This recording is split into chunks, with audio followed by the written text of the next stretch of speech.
Good morning, good afternoon, good evening, colleagues all over the world. I have been asked to speak on the dispute resolution mechanism proposed for the Pillar 1, particularly Amount A. I will seek permission to share my screen. I do hope my screen is visible. Yes, sir, it's visible. Looking at tax certainty, we are looking at creating and maintaining a very stable policy, legislative and regulatory framework in tax administration, and with the objective of ensuring clarity of tax rules and also ensuring that taxpayers have unhindered access to dispute resolution process. Traditionally, we are used to the dispute prevention mechanism that are available within our different countries, which include bilateral or multilateral EPAs, advanced rulings, safe harbors. We will have benchmark transactions. So we will also have joint or simultaneous audits. And for dispute resolution, we will have the MAP under our treaties, and then, of course, we rely on our domestic legislations, wherein we go to our courts and arbitrations, tribunals for resolution.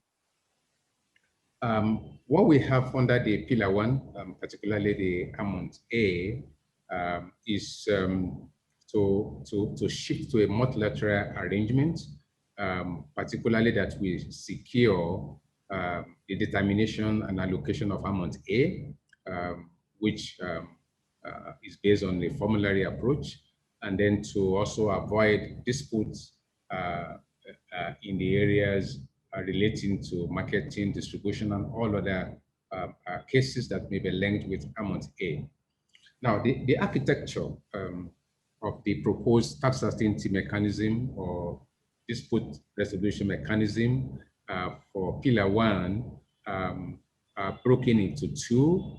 One for Amount A, which will deal with issue of dispute prevention and then dispute resolution. And then for issues beyond Amount A, will dwell mainly on dispute resolution. Now, the question could be, what are the possible disputes that may arise as regards Amount A? There are 5 possible areas of disputes, broadly speaking. One is whether or not an M&A is in scope, and I think the threshold and the profit threshold for M&A being in scope will help to address that, but there are issues around segmentation and all the like that may also come to complicate that. Also, the type of business in scope, and before now, there was the segregation between ADS and consumer-facing business. Of course, the US proposal has sort of matched that together, but there are also issues of carve-outs of extractives, and there are questions as whether agriculture will also come in as an extractive.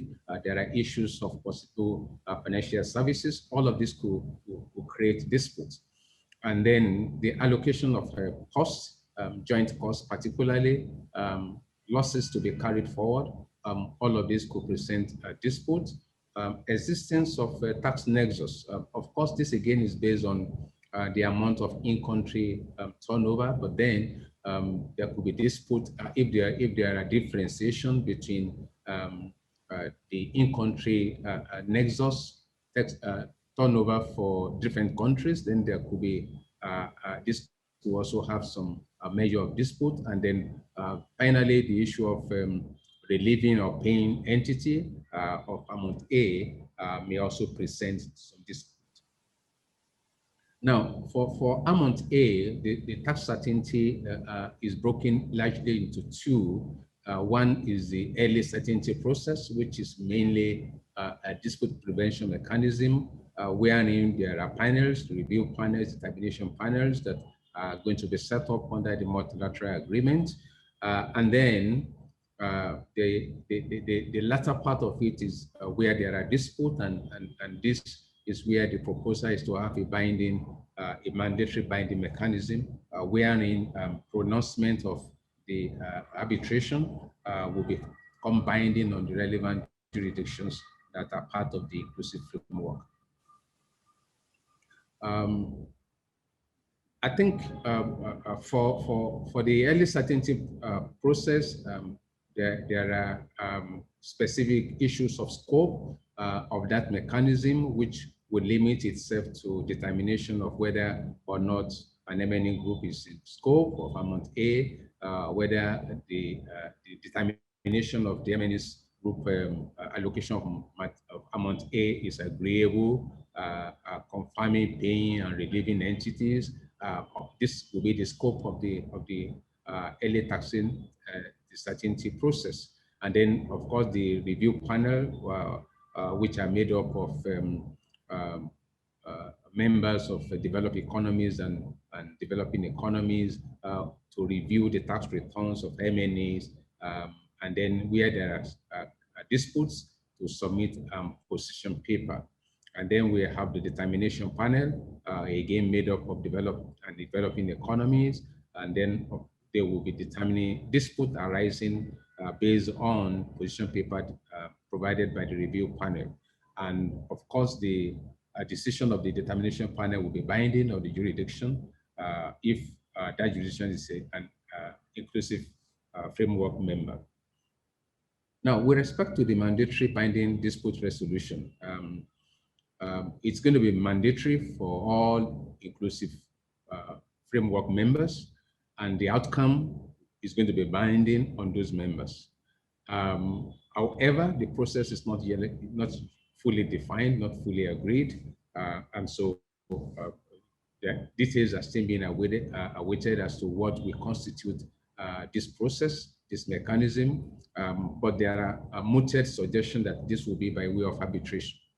And the scope will be, an objective will be to ensure that transfer pricing adjustment do not create double taxation for M&Es that are in scope of amount A, and two, that transfer pricing and permanent establishment disputes are resolved in a very timely manner. I think these are the major objectives of the mandatory binding dispute resolution mechanism.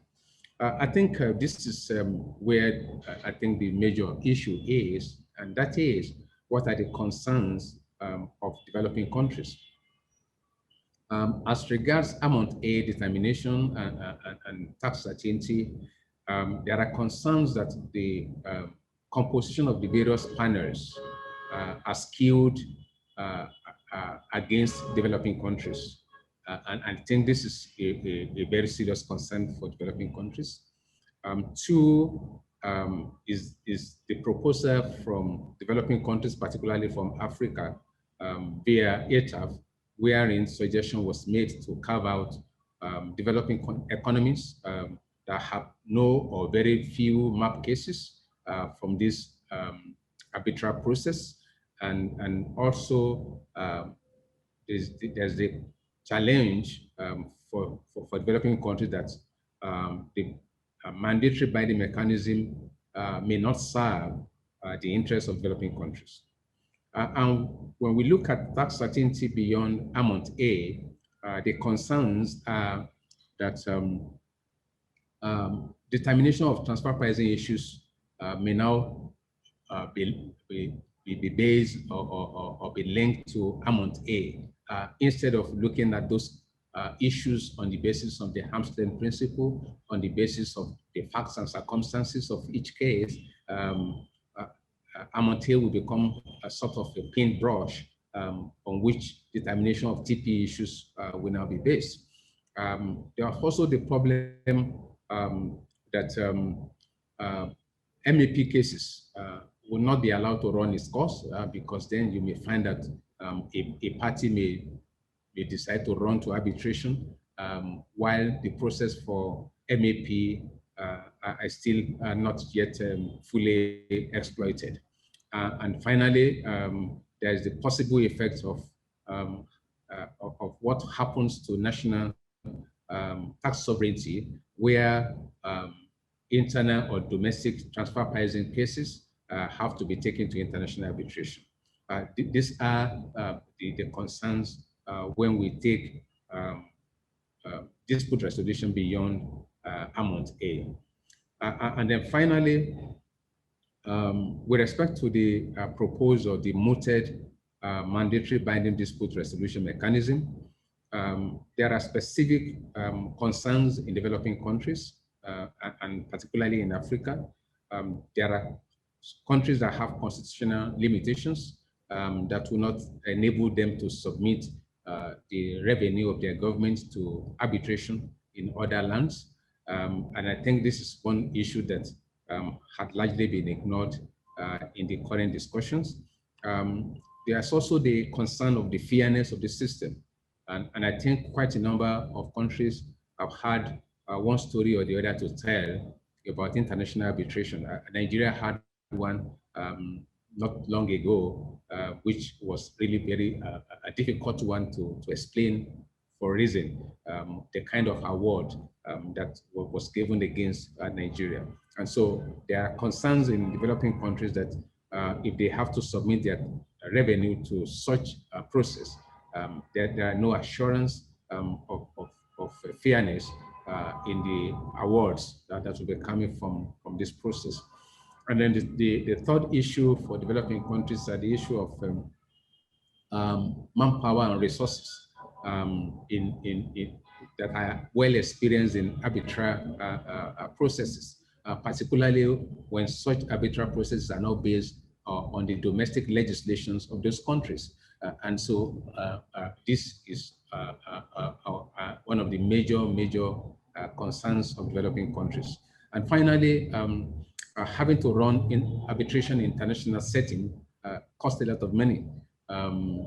If someone has to travel from Abuja or Lagos to London or to Washington to attend arbitration sittings, that costs a lot of money.